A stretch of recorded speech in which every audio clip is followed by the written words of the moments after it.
turn that dream into reality. Welcome to the Global Community Engagement Forum, your gateway to becoming a true change maker.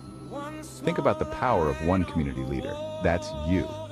Now, imagine harnessing that power on a global scale, alongside like-minded individuals who are just as passionate and driven.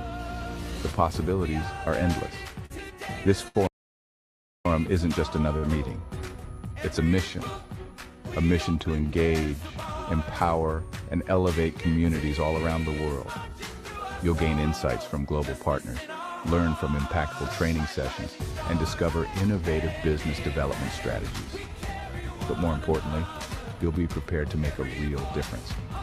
You'll be equipped with the tools, knowledge, and network to transform your community and inspire others to do the same. Picture yourself leading initiatives that tackle pressing issues, creating programs that uplift your neighbors, and driving sustainable growth in your area. This isn't just about making small changes, and it's about sparking a movement. Now you might be wondering, how do I get started? It's simple. Join the Global Community Engagement Forum. Connect with passionate leaders from all corners of the globe. Share your experiences, learn from others, and start building a brighter future. By participating, you're not just attending an event, you're becoming part of a global mission. A mission dedicated to making the world a better place, one community at a time. So what are you waiting for? The world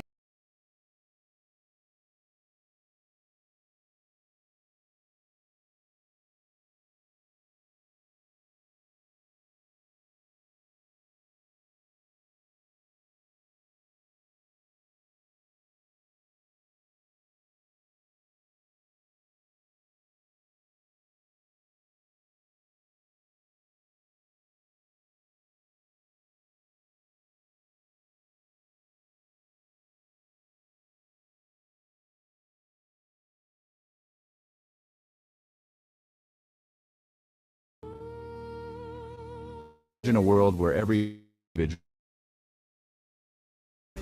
This isn't just about making small changes, and it's about sparking a movement. Now you might be wondering, how do I get started? It's simple. Join the Global Community Engagement Forum. Connect with passionate leaders from all corners of the globe. Share your experiences, learn from others, and start building a brighter future. By participating, you're not just attending an event, you're becoming part of a global mission. A mission dedicated to making the world a better place, one community at a time. So what are you waiting for? The world needs leaders like you. Leaders who dare to dream big, act boldly, and inspire others. The Global Community Engagement Forum is your platform to do just that. Join us and let's make a difference together. Because when communities thrive, the world thrives. Thank you for listening, community. Dude, let's get out there and change the world. See you at the forum.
for joining us, and we thank you again. You are most welcome to this wonderful, wonderful time here. Community engagement. I like this time when we talk about engaging. And, we are a different institution. And that's what I always say. We are not just an NGO, the three world or the three world civil society. We are an organization that believe that we can change a society. We are on a mission, not just an organization that comes out, boom, dies because lack of courage, leadership, weakness, strength, and you can name all the different attributes or factors that lead to our failure. I want to welcome you to again to another edition here. This is the third edition of the fourth edition of this year, and I wanted to understand something. We are driving. I mean, the eighth edition. We are driving here, but we are here. How do we reach here? And I want to welcome all of those who are part of what this engagement is all about, the board chaired and all of us. I know that it's been some time. We have missed meeting schedules, but I want to say that the boat have to be driven. And why we're driving the boat, we got to account for the boat driving. The boat has to be supported on a daily basis, weekly. Things got to be going on. I want to thank God for those of us who previously have been in the forefront to help. I want to continue to say thank you and thank you. Whatever God says, one thing about this engagement, one thing about connections and things that we are good getting through, we are not looking at the people that want to help alone. We're looking at the people that want to see us succeed. The difference between people who want to help today and people who want to see you succeed are people who not just looking at money to be the only thing that they can help, but people who looking at networking, connections, and a broader perspective. Two things I learned in my lesson: if you cannot help me, don't destroy me. One, if you um actually cannot build, if you don't believe in a person, don't get into the vision. Why? Because you're just going to be wasting your time. You're just going to be wasting your time, especially when that person has a focus. The reason why many times we have to fail, because sometimes leaders don't have focus. Leaders don't have passion. Leaders are actually not skillful. Leaders are not prepared to withstand pressures in communities, pressures in their countries.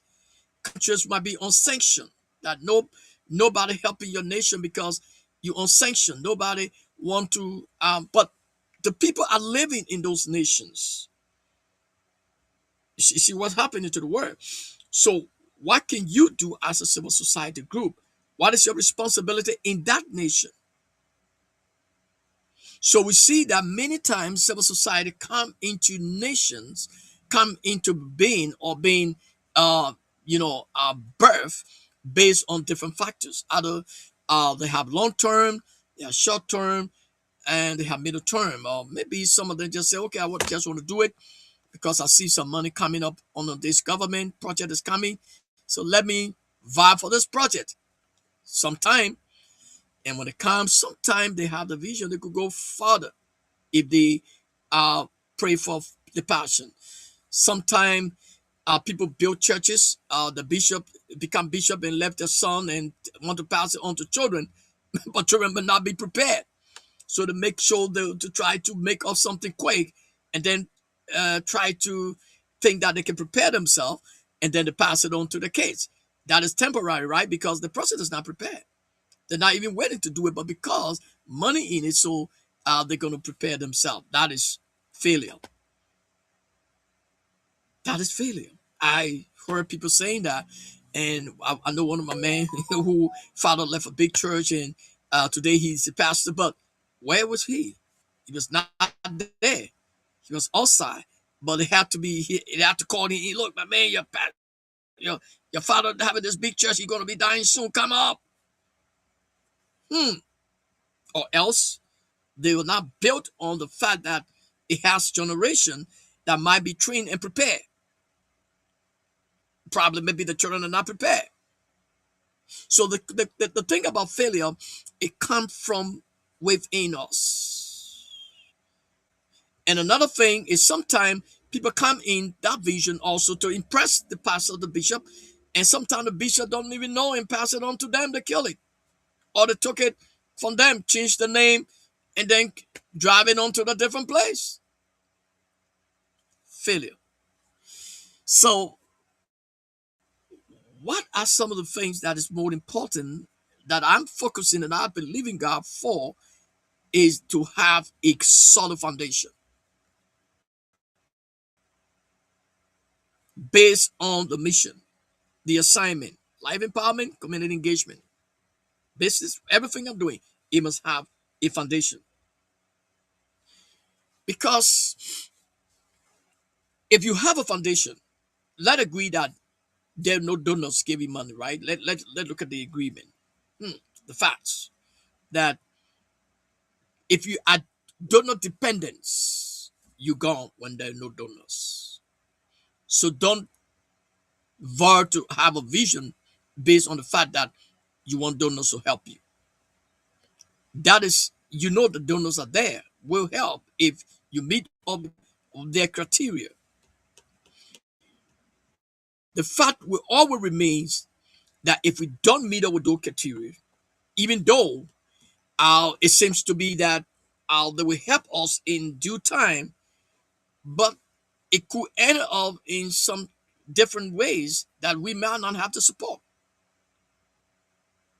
So, what are some of the things that basically, as an organization that is serious about driving the organization to the place to win, not the word alone, to win project, yes, to hold on to that vision, the goal that you have.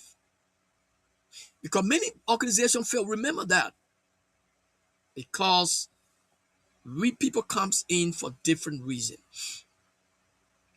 And that's why in at the community engagement level of everything I'm doing on this planet, I say go to pray to your God. If you have a God, don't just come to me. Go and pray and see whether the institution you want to join, whether it's a 519, uh, how to call their name, or some of the fake guys. You got to pray and you got to look. And I was trying to have a joke with, my man, myself on the phone yesterday from the ambassador in Nigeria. And I said, how many fake and people who really not serious can come on social media? You can't find the fake guys mostly in social media or people who are dubious, 419, too much because they don't show their faces. They don't want to appear because somebody will say somewhere, social media is an open place. It's an open place. As long as you don't want to be on social media, two things happen for me. I cut you off. I don't go too far with people who don't want to be seen with what I'm doing or don't want to be part of what I'm doing, but they want to be in the corner. I don't go around there. Why? Two things happen. I'm not talking in terms of people who in support. I'm talking in terms of people who want to be part of what I'm doing. You know why? Two things. Either you don't want for people to see you on the things and you behaving like you really want to be part of what I'm doing, or maybe you like me or you want to know. No, I'm not. I don't go that far because social media, Facebook and some other social media are a picture. It plays a spotlight where people will say, "Oh, I know Jarvis is a dubious guy." Hmm. Or I know this person here. Now, I'm not saying I'm a righteous guy, and I'm not saying that I'm a perfect guy, but I'm saying this to tell people that in more cases, you got to show up here because we want people to know what we're doing. want to sell the vision, want to interact, want to engage. This is a social space. I agree that we fail, in other words, our topic today, because of those factors, but there are other things that make us to fail because we don't take action as regard to who we are into what we're doing. So in more cases, we fail. So let's agree that we fail because of that. So again, I'm so excited about the topic that we can drive on to the next 3 months, 4 months from now, uh, maybe in how we discuss some of the things that we're doing according to our own level, and we are not on the a level playing field, and we think that, well, okay, we can change the different way we think we can drive at and make things happen in the absence of the vision. So the vision that we are bearing today, the thing that we are talking about today, is not just about talking, it's about taking action. And I cannot take action without implementing what I want to do in Liberia, in different part of the world. The reason why many of us fail in our sectors, in our civil society, is a broad perspective. It's happening in more cases. Weak leadership, lack of community ownership. Sometimes we don't take ownership. We don't want to take ownership because we feel maybe the NGO or the civil society is not for us. We are not part of it. Some NGOs separate themselves from communities, but not communities when local people are not involved in decision. So they separate themselves. At the community engagement level, that's what we say: for the people, by the people, want for the people to be the most beneficiary. So sometimes we also feel because of political influence and corruption. Some of the NGOs and civil society, in true or probably political influence, come into that organization and it have a crack in the walls. So there are a lot of reasons, factors that many of us fail. Donor funding. Depending on donor funding is one of the most permanent, most profound one. Many organizations, NGOs, almost entirely on foreign funding. When donors withdraw support, the organization collapses. Sustainability organization develop, lack local funding system, income generating program, community support. That's what make you stand. If you depend on government, if you depend on donor funding as an organization, that's why you were established, then of course, with all those funding, you are out. That failures. As a church, if you depend on international, you come, oh yeah, I'm a big guy, man. I experienced so much. Nobody can fool me. If people come to help you, try to build sustainable project to sustain your organization. Build it. That's what we are talking about. Even in the hour of empowerment tonight, that is part of our topic. The ministry. We are killing ministries. We are destroying the place called the church because we compromise with the people who should be our members, who are supposed to be respecting us.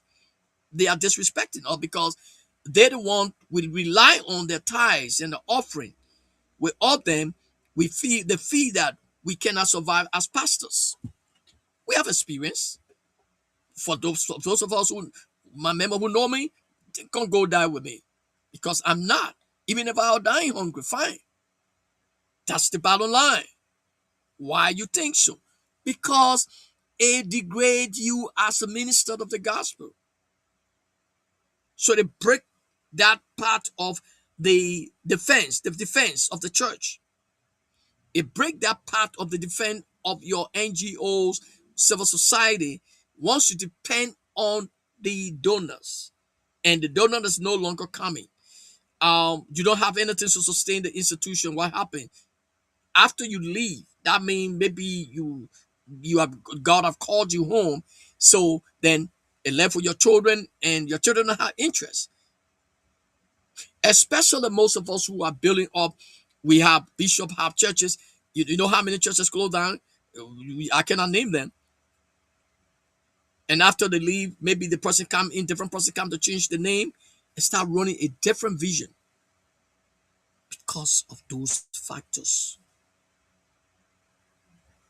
So now, how can we drive as CSO? We have killed visions. You have 80% of CSO, NGOs, religious organization, crashing off. Especially NGOs, because some were built for donor fundings, not for mission. So, so after the donor funding is gone, everything. I can remember in Liberia when the Ebola were coming. Instead of them empowering the organization that was already registered in their database as NGOs in different thematic areas, people start forming new organizations because the people who were in those government positions now told their relatives or people who were close to open those institutions so that they can pump the money into them, then giving it into the insignificant guys who might have the mission or the vision. So we need to get rid of those mentality. That's the only way a country can survive. The same way with the government. If the government don't have sustaining projects, something for long terms, like we're talking about all our resources, and start depleting, that means you don't have a plan for preservation. What happened? It crashes. And in subsequent time or subsequently or everything you do in building the nation, that's what thank God for the new government, for the government. They're building the minds of the young people who will take over. When those caterpillar and those yellow machine came in the country, and you hear political leaders saying that why they bought it, then there were many Liberians needed to open their eyes now to see that people not interested in long-term development, but people not interested in sustaining the government or for government to do something in order to survive with all the counties, so that those counties can be able to be self-sufficient. You see what happened? So that is a mentality of NGOs, if not all of us, that once we have something, let eat it, let deplete it, another one will come. So if they don't come, well, what happens? You close it down. We have to close NGOs. I close a church down. I close an organization down. Not because I cut the building, the physical building, but the ministry will survive. You know why? The reason why people don't understand why we have the word called church and the ministry, the difference is that church has different probably auxiliaries because the ministry. Now the ministry survive. The church might not be coming together, but the church is not killed. Another thing we see, why you think so? The first thing, when you look on your article in corporation, you put 5% on the article or 3-4% with yourself. Those 3%, none of them helping you run the NGOs. Why? Because they are waiting for donors funding. You're one suffering, but they are incorporators. Can you imagine? On the article that I have with the Children Assistance Rescue Mission, almost the 3 incorporators were myself. 2 of them were in the state. Anybody see the article and say, oh, my man, but you got supporter, right? I went to 5 billion an institution. I won project. I have motorbike with Nisa Patrol. I was very vigilant in my pursuit because I was a visionary. But I thought that by bringing people in was going to be fine. So you see what happened? Weak. And our mindset of, yeah, this person will help. So at the end of the day, you might be visionary, you might have good intention, but because of the incorporators, two things happen to you. Either you want to amend and there's nowhere to amend, and you try to look at two things. If something happen in an event, ask you later, big things happen. The incorporator will come and start carrying you to court to hijack you. Oh, my man, that all vision. Yeah, man. You got to be careful with that. So we have to say, okay, until I can adjust this thing, let it be done. Let me go on with what God called me and everything I'm doing. You know why? These are things that happens. But the vision still staying because we're trying to make a big adjustment. And that adjustment has to be made. Or wait until certain thing we want to do. But you see what happened. So because of those factors, weakness, weak leadership, and some of the things that happen with the governance, with the governing body of an institution also cause that institution to break down, and either the CEO or the person who is a visionary get weak because there's no support coming from the owner. Incorporators are like owners. That's how it look like. So you don't put more incorporators on your incorporation, especially when you know they're not going to help. They're not like in the state. I can run them down to the place and say, look, I'm taking this person name up because the board have amended this guy. He's not helping. We can take it up. We need to talk about that sometime in Liberia. But listen, this is where we are. This is where we are. So you fail because of those factors when it comes to the legal part. You also fail because we have people who will be greeted. They are on your board. They are the first people, incorporators. They are waiting on the fence, not supporting you, not helping the institution, only want to see donor funding. It collapse. It's not going to survive. You got to change the entire legal document in order for you to go forward.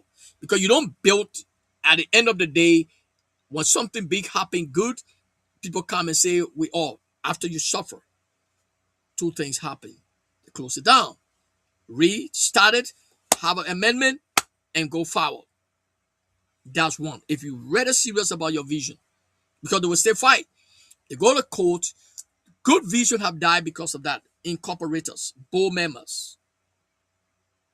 What is your bylaw and the constitution say concerning board member? What is your visionary? What is the power you have? Do you give all the power to the board members so that when things start getting fine, you who suffer, they kick you out? Did you give all the power to them? One of the things that we need to keep talking about to donors is that, look, if you don't want to support me, try me one day. And let donor try some little institutions that don't have, well, the strength like big guys. Test, let go through the fiscal sponsorship, like we're talking about, right? Trust fiscal sponsorship if you're serious about vision, because we have too much barriers, policies that donors might want from you and you might not have. So then, because you depend on donors funding, you get discouraged. So your local funding system should be very grounded. Your income generating program should be very grounded. Your community support must also be something that you can think about. So weak leadership also destroy no when you have no leader, no system, no local funding system, you don't have any income generating program. Probably maybe you have a project like a agriculture project that every month something proceed coming from, or you have a homeless home that you have people comes in and pay on the lower basis of rent. It comes to your account and have to run your institution. Have some sustainable thing that runs. What is the problem that we're solving? The reason why we established our institution. What is the problem that we want to solve? Every institution that comes into being have come into being because we want to solve a problem.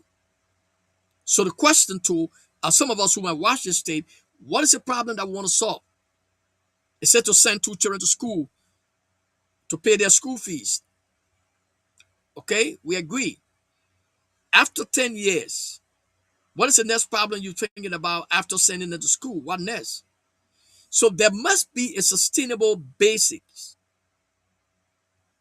From our experience, our churches and organizations break down because it's only dependent. Now, in our country, Liberia, you can't depend on our private tithe and offering because the job opportunity is not like, even here. Here alone, even you don't do that. You got to connect to something that is going to sustain. So civil society, in many times we fail because uh, of our mentality of coming into the place called CSO or NGOs. We fail because we depend on man. We depend on someone who was actually giving all the courage. Maybe they were in at the Ministry of Health and they say, well, my man, I'm here, my man, look, start something called reaching up to children, right? Okay, yeah. And you go to write something quick, reaching up to children. And you submit it and everything went through and you got to fight donor funding after 1 year, 2 years, and the guy was sacked. The person that was sacked or resigned or whatever happened to him or her, now that was the only person that was your source of connections or help. So now you don't have normal funding coming to you because something happens. Another person who maybe their wife has some connection, some medical connection way back, and they connect them to have project. The only thing they depend on is to get the project. If they don't have it, after setting down, they're gone. Or they use their own money and they certain time will come you can get it again. Sustainable development. Some of them open organizations based on business. Their mind with business or to see other people. Oh yeah, this guy, look like this guy. I like this thing this guy doing. One day I think I'm gonna do that. Let me start thinking on that. Well, sometimes we get into it, but we don't have the passion. How do we know? Now, passionate people don't even not only giving, they stand for the people. They are not sycophantic. They are not on the fence. Remember that you are giving, right? Remember why you are giving. You are trying to also protect. You are trying to make policies. You are trying to negotiate. You are trying to lobby for strong policies that will not only allow you to give, but allow you to be sustained so that your giving will not end when there are no donors.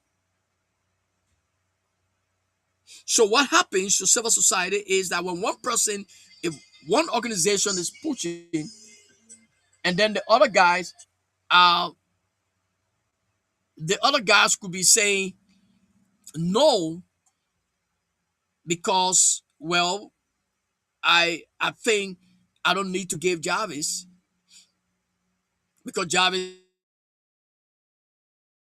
is just coming in the NGO sector. Jarvis is not, he's not one of us around here. But Jarvis don't speak like us. He's not, let look for one of our boys. But Jarvis is qualified. So we now don't give Jarvis because Jarvis talk about it. So Jarvis now say, okay, man, I beg you, man, give me. I will not talk again. I will join you guys to say something that will change this thing, but I'm not going to talk again. So right there, they gave you now. You shut up from pushing something that will be long term to help the generation to come. You see what happening? So civil society, if we be strong, I was looking at the data from Liberia, talking about 200 some more a civil society community group registered under the civil society. I don't know under which civil society, but what is their project? What are they doing?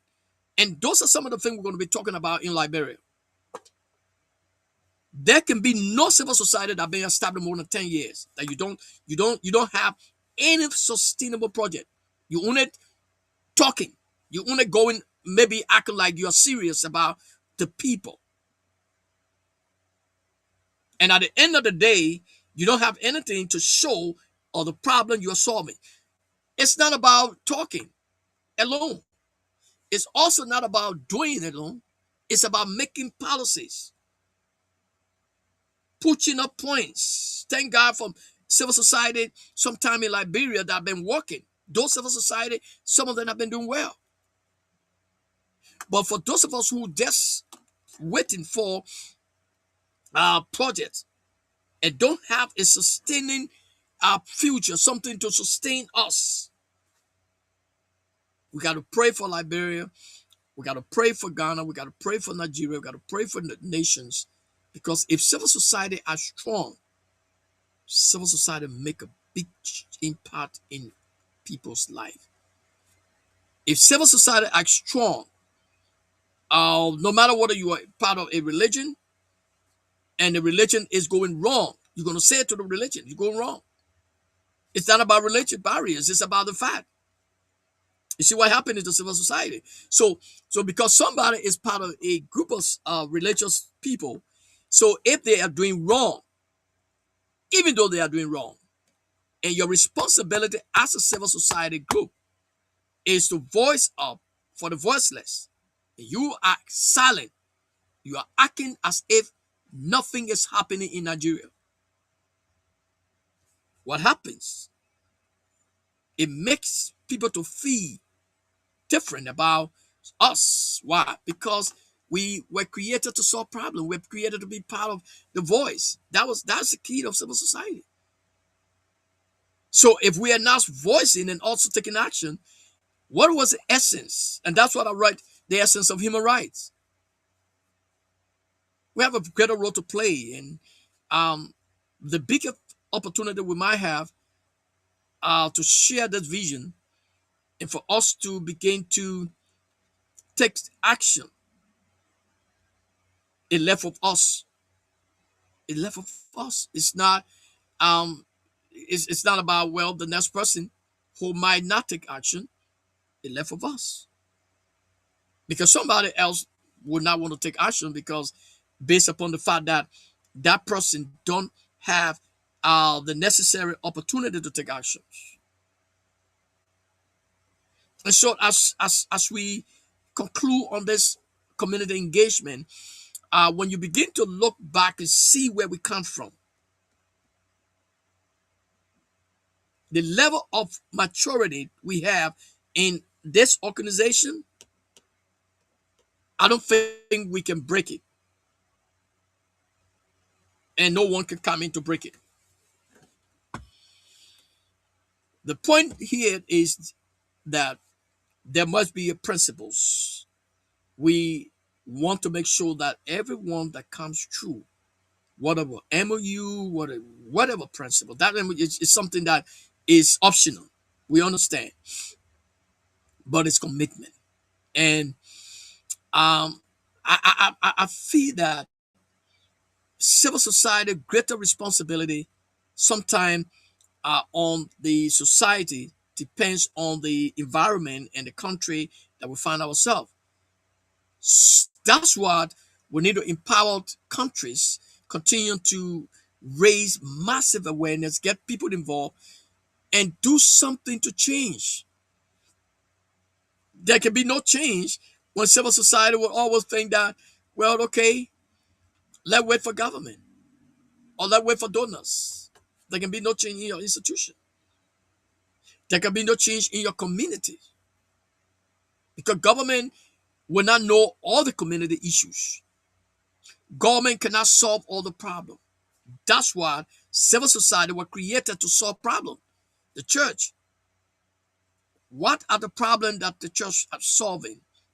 Schools. Thank God for many churches that have schools. I'm not talking about you having school by exorbitant. Ask yourself the question. Government also need to take responsibility of subsidizing. We need to begin to talk. So civil society that need to be pushing Civil society need to be talking that government need to look at private schools, that have really make impact, need to do some subsidies or paying some teachers who goes there to teach, while half of the teachers will come from the private sector and half of the teachers come from government. Those are all the things that we as civil society need to be talking about, because if the school is subsidized, then of course the school fees will be lesser, will not be exorbitant. But we can say, well, private school don't let the people pay too much school fees, when the private school paying their own teachers, government paying their own teachers with some money that is higher than the private school. So everybody want to work with the government school now. So the private school will be in demand. So the private school have to increase so that they can keep good teachers. I think those are factors that also are laying on us as civil society. How can we hold government accountable with that, when we have the greater civil society group that's supposed to be talking, and all of us who, even civil society, that have our own autonomous institutions, that we can gather together and send a petition to our government? You see, the problem is that, thank God for social media. That's what I continue to praise God for. Every gathering meeting, whether you can be 10 NGOs, you have the right to mobilize peacefully, submit a petition to government, mobilize with the school teachers. We're going to be talking about that. Principles. That is not fair enough. Yes. In the Western world, we have our subsidy. We have different projects. We have grants that it gave to private schools. Free money, right? In Liberia, we don't have that. So what can we do as civil society in order to mobilize with the government, lobby with the government, with the House of Representatives, and then speak about that and see what can happen when it comes to the global scene? How can we push it? How can we sell the vision of it? That's what we're going to be talking when it comes to the summit in November. Those are the issues. You can talk about sustaining, right? The summit is all about shelter to sustaining. What is sustaining? What can sustain with the institution? What can sustain with the people's life? If an institution that is within the community that had too much responsibility, too much children going to that school, but the school is expensive. So how can that school be sustained? The family live in that community don't even have the home to sleep.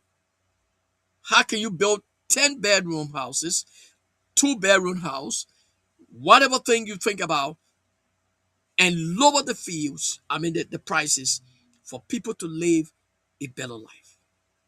But then you survive also from the little proceed that comes to your institution to sustain you. No, those are things that civil society need to start discussing, or else we're just talking about talking, only having the training, the meetings, and having the money, okay, and not developing the project for long terms to also sustain our institutions and also help people life to change.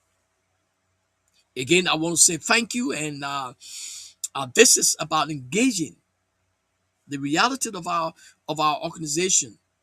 It's not just to be formed. Some people have opportunity that they have donors that establish schools for them. Some people don't have opportunity; they have to struggle to do it. Some people in the initial stage, we're different.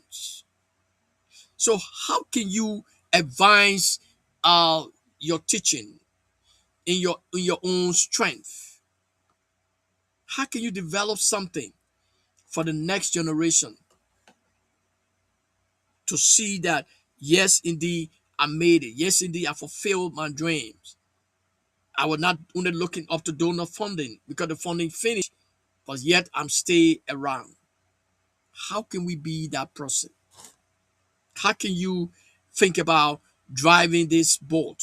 Thinking about how civil society leaders are feeling and you not want to fail. I dare failing. We slow down sometime because funding, the opportunity around us, we cannot see anything happening, nobody helping you, and you don't even know how to get the funding. So driving it to that place. If I have a piece of funding, I say, okay, I can connect this person. What is going to be our discussion? MOU. Let's go into discussion. Or this thing can happen for you, because when the process succeed, you succeed. You see, as I close today in this community engagement, talking about why do we fail? Because one of the things is envy. We envy one another. We fail to help the next person that have dreams. We are not talking about just to eat. You eat, you're gonna go to bed. This is time, in my conclusion, for us to not do it, even from family level. Let us stop thinking about how can we drive, because in the next 10 years, I want to see my family here. But how do I get there? I'm my age already, right? So how do I get there? I must start planning to develop something that when I'm not around again, they are not just going to be waiting, they are going to be sustaining. They're not just going to be depending on something. They're going to have something in the long term, and they themselves will take care of it. That's what you should start. You see, when I say people who were you are not lucky after 14 years of war, I could say maybe the wasted years that the locusts eat, God will replenish. Don't give up. There are people who gave up during those years, because when they look at their ages and think that, well, the year have carried me too far, man. I'm in my young age, while I'm supposed to enjoy myself, I didn't really enjoy myself. Every time there was war, okay, people use that mantra. But I will tell you, no matter where you are, you'll stay able to do something. I want to encourage us, and I want to believe God for you, because the sky to be your limit. And I want to promise people, read the book, The Essence of Human Rights. Read the book, The Core of My Story.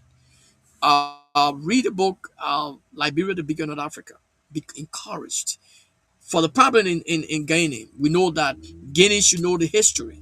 If Guinea does not know the history of Liberia, we got to teach the president and people who are in Guinea to really know the history, the story about Guinea and Liberia. It's come a long way. Okay, we're founded after 100, more than 20 some more years before Guinea got their independence. You see how long? We're talking about after 100 some more years. Can you imagine that? So why can you? How can they understand that they're no way closer to Liberia, despite they were actually sponsored. They were built by the colonists. Liberia was not built by no colonists. Ghana was built by colonists. Liberia was not built by colonists. Nigeria was built by colonists. So why we are saying this? We are saying this to say that we are supposed to be peaceful, and we're supposed to be building nation. We're supposed to be the eye. We're supposed to be the one that people will understand that without you, there can be no light. There would have been no light. It is a beacon. Jesus. And I want to thank God for the America. I thank God for the leadership all over in America. I pray for, as we continue to remember the people in Iraq and those children, the people there. We pray for them. We pray that life become better for them, because for many years, can you imagine that? And that's what we're seeing. We pray that God will raise up many civil society organizations. That's what we are saying. We're reaching out. We want for many as we can, to really understand the essence of human rights and play a very crucial role in our communities. Because we can build our community when we are united. We can build our community when we are able to understand the purpose for civil society, why we organize these organizations. So thank you for following, and I say to you, man, it is time. is not me. This is bigger than me. And I want to say to those of us who are sponsors, those of us who want to be part of what we're doing, man, ambassador and incoming ambassador of Liberia, incoming ambassador to other countries, I want to say to you, we are on this journey, on this war, and we are on it resiliently. We're not on it for games. And I want to encourage people, friendly encouragement. My pursuit, my motivation, I don't care about what you think. I'm not actually, I don't want to impress people because, well, it's an organization. No. I want to encourage people because that is what you sign in for your institution for. A lot of challenges in our country, Liberia. That's why civil society need to hold on to not lean on the same mat. That's what I refuse to never again. I'm not leaning on no mat. I'm not depending on waiting on donors and waiting on this, waiting on that, and keep waiting. I'm my age. Maybe other civil society grouping that just coming, maybe they want to wait. Fine. That means you're waiting, you're waiting, you're waiting. It is time for us as civil society, with our differences, come together. Go back and read what is civil society. What is our responsibility? Is it just that donors should give our money? We're self-centered about our organization. And even we're not even building it to keep it. We are only there to see the time we are living so that we can enjoy when we're gone, the organization dies. Okay, tied around us. No, I don't think that should be the essence of forming an organization. I pray and I know that civil society has a bigger impact if they come together. Churches, Christian or whatever organization, religiously, can have a big impact if they come together. Unite, buttress government effort, embrace what government doing. In other words, buttress is what we are doing by encouraging, teaching people rights and responsibility, not just rights, because you know your right. Your responsibility is to take action, to make good choice, because you know your right. I want to encourage us. There are pastors and leaders who only think preaching is their responsibility. Then they finish forgetting what God told them. And that's what many things happening in the world today. If somebody is advocating, sometimes people say, oh, this guy is a politic guy. That's a guy, that's a lady one time, I can remember 2 years ago. I pray for her because that is a part of ignorance. We need to pray for many of our men and women of God. The difference between politics, politician, and the civil group is that we are in the not politics, informal politics. In the informal politics, which is part of advocacy, we advocate for the rights of people. So if the government is wrong or is doing something against the right of people, it becomes like politicians because we are in the informal politics. Because you're not gonna sit on the fence and you see the people that you are saying that God bless them, and you see that they are suffering. You're gonna voice of the government. It becomes like you become a politician. You become an opposition. That's what you think. People would think you are, but no, you are not an opposition. Why? Because you are not a political party. That's why you must refrain from being a political party or being affiliating with groups. That's one of the weakness. That's one of the failure about civil society. They were formed through a political party. That's not CSO. The reason is because you will fail. Because when your party is not in the government, you're gonna start lying. You're gonna start doing something for money, and you're gonna start doing things against the will of the people. That's why it's dangerous for any civil society group to be formed because of political differences. That's what messing up our this whole thing called civil society. We got political civil society, then civil society. So we got the CSO, and we got the PSO, political organization. That's civil society. So we got to be careful and believe God, walk into our destiny. This is not about um, just forming something because, well, we want to showcase that, well, we want to do this. It's opposition. That is not CSO, because CSO have a very strict role to play in order to hold government accountable. Opposition has the right to play to propagate against government in order to think that they have favor of them, to think that they can come to power. That's a two different thing. Civil society is far from it. So what failed many other organizations is because either our cousin, our brother, or somebody is affiliating with one of the political party, or maybe the former political leader have been pumping in money into our churches or organization, and they're not empowered again. So what happened? We feel bad, and so we don't support the government that empowered. That means that's a failure.